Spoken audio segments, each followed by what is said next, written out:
Let's recite Namaskara. Namo tassa bhagavato arahato samma sambuddhassa. Namo tassa bhagavato arahato samma sambuddhassa. Namo tassa bhagavato arahato samma sambuddhassa. Theron Sarnai, everyone. Today, I'm going to tell you a fascinating story about a nun who changed her destiny. Long time ago, she was lucky to be born in numerous times in the human realm where the advert of Sambuddhasasana happened. She made various offerings to the Lord Buddha and the Mahasangha and accumulated an unfathomable amount of merits. And she gallivanted in the samsara for unaccountable eons. And then in the heavenly plane and in the human realm. She was born in many lives, and then for the final one last time, she was born in the human realm, in the era of the Gautama Samma Sambuddha. She was born with a silver spoon in her mouth to an affluent family, the elite in that society. She was the daughter of the sister of the Singha, who was the chief military commander at that time. She was named Seeha to resonate her uncle's name. She was brought up with all the luxury, and she was very beautiful, and everybody around her loved her and respected her. One fine day, she got the golden ticket to listen to the sublime teaching of the Lord Buddha when her uncle went to visit the Lord Buddha. She was thrilled to listen to the Lord Buddha's teaching, and she made a firm resolve to renunciate her lay life.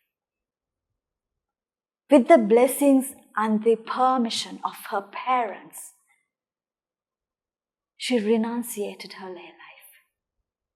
Even though she renunciated, she couldn't let go of her lay attitude.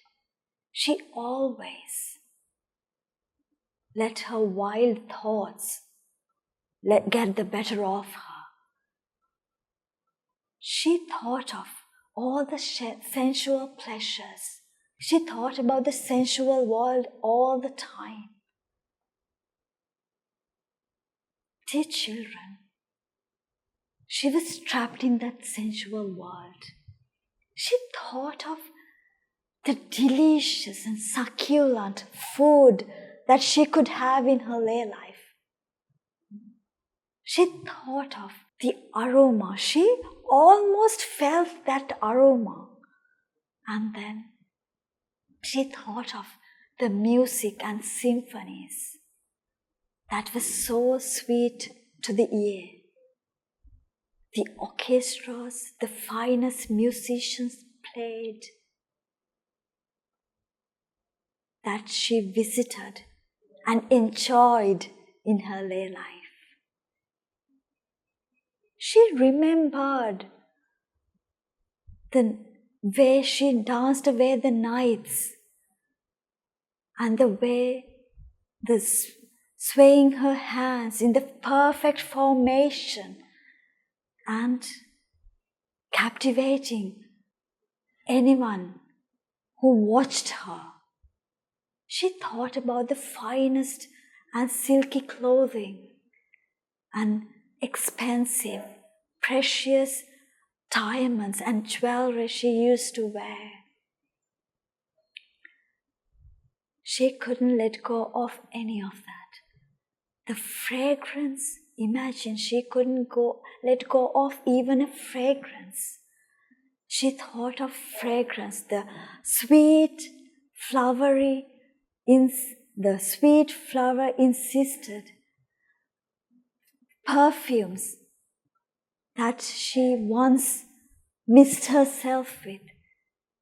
She indulged herself in lustful thoughts, and she recalled how she enjoyed the attention of young men that fell in love with her for her gorgeousness and mysteriousness. She enjoyed it all, my dear children. She was lost in an ocean of sensuality, and she enjoyed it all. The more she enjoyed those feelings, the more weaker and defiled her mind became.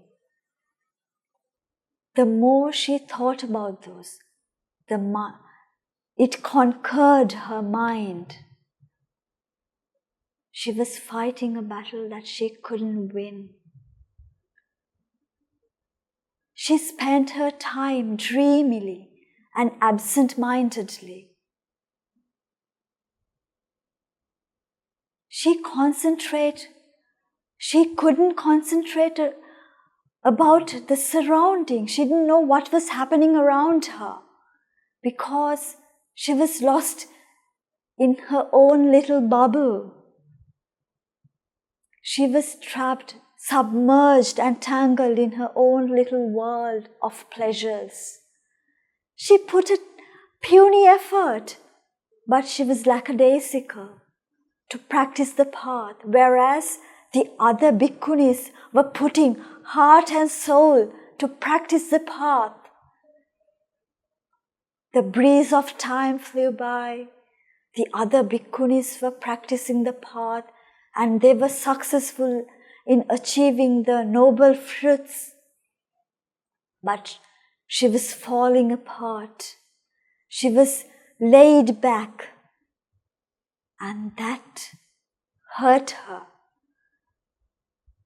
She tried hard, but these lustful and sensual thoughts encroached her life.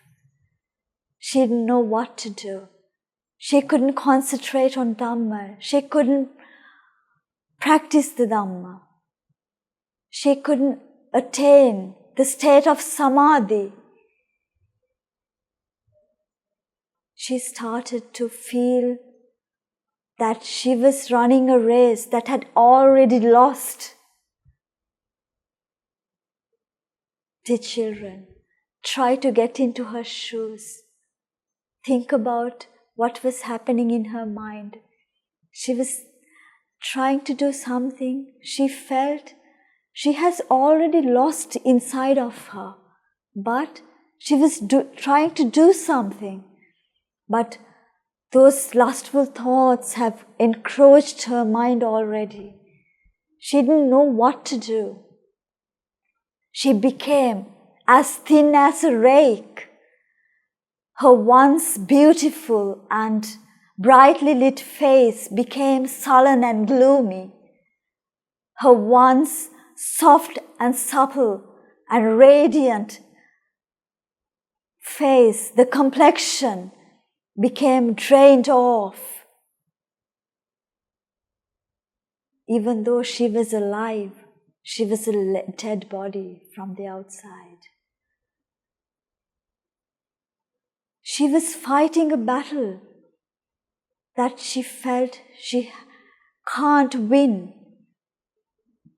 She thought she has lost already. She was running a race she has lost already. She was trying to fight a battle. She was trying to control the lustful thoughts, to take under the command of wisdom, but she was incapable of that.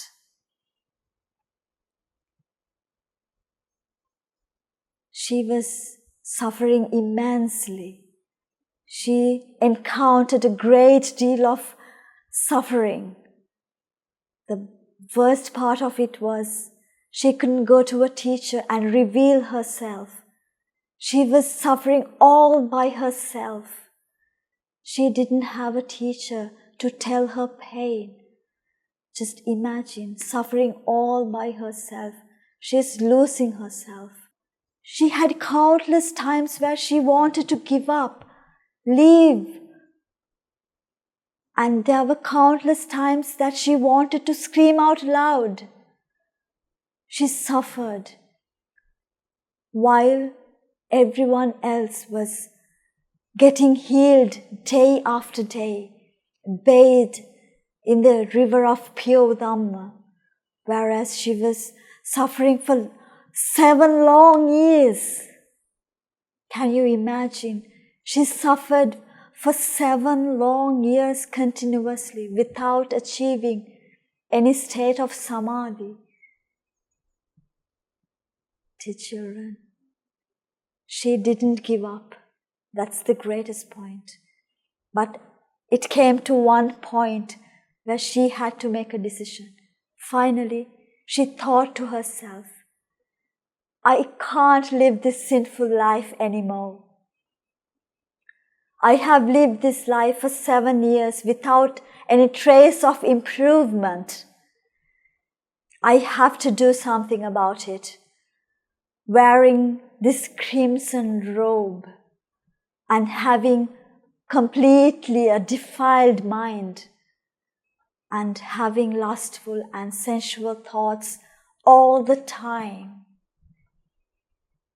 And it is not right. I have to end this. I lost a lay life. I cannot go back. I have to do something to stop this miserable, sorrowful life, she thought. Can you imagine what she did next? She's a courageous woman. She thought to herself, I lost my lay life. I lost a lay life.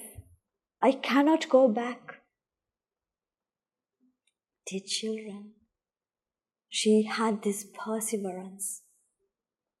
If not, she wouldn't stay for 7 long years, suffering for such a long time. Then she went to the nearby forest, taking a strong, stout rope in her hands.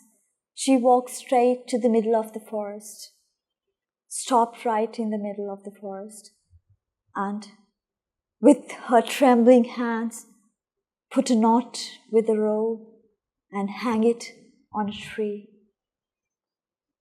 Oh yes, that's what she was doing. Exactly what you're thinking. She's going to put that around her neck. She's going to hang herself.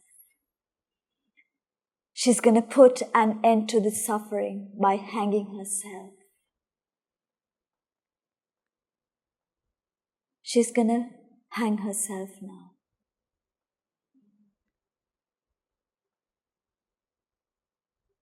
All of a sudden, when she was hanging herself, the Dhamma started to pour. Throughout these 7 long years, she couldn't attain any state of samadhi. At that very moment, the Dhamma, the comprehension of the noble truth, started to pour into her mind. Undoubted truth started to she started to contemplate on Dhamma, pure Dhamma. She freed from all the fetters that kept her bound to this sansara. She was free from all the fetters. She attained the ultimate bliss of Nibbana. As she attained Nibbana, the knot went loose and her life was saved. Dear children, what do you think of the story? she lived for 7 long years without achieving any accomplishment in life. All she had was lustful thoughts without any happiness. She was suffering for long years, yet she didn't give up. She was hanging on to it. She had this perseverance, determination. And the greatest point I saw was that she could have easily gone back to her lay life. She could have easily gone back to her lay life and spent a very happy life because she was from a great background, from an affluent family. She could have spent a happy, luxurious life, but she didn't do it. She knew that lay life was useless. It's worthless. She wanted to achieve this somehow or the other, but she didn't know the path. But in her journey of samsara, whenever she got the chance, whenever she met a Sambuddha-sasana, she achieved a tremendous amount of merits. Her meritorious power saved her. When the causes aligned, she was saved. Wherever she went, she accumulated merits. She was born to an affluent family because of that, because of the meritorious power. She was born to a Sambuddha-sasana because of her merit power. She received Dhamma because of merit power. She attained arahantship because of merit power. She was driven by merit power. So, my dear children, the other lesson I learned from this story, we can learn from this story, is that don't judge people. When she was trying hard to find a solution to her problem, people may have judged her. She was weak. She was a beautiful lady before she found her problem, before she got into her problem.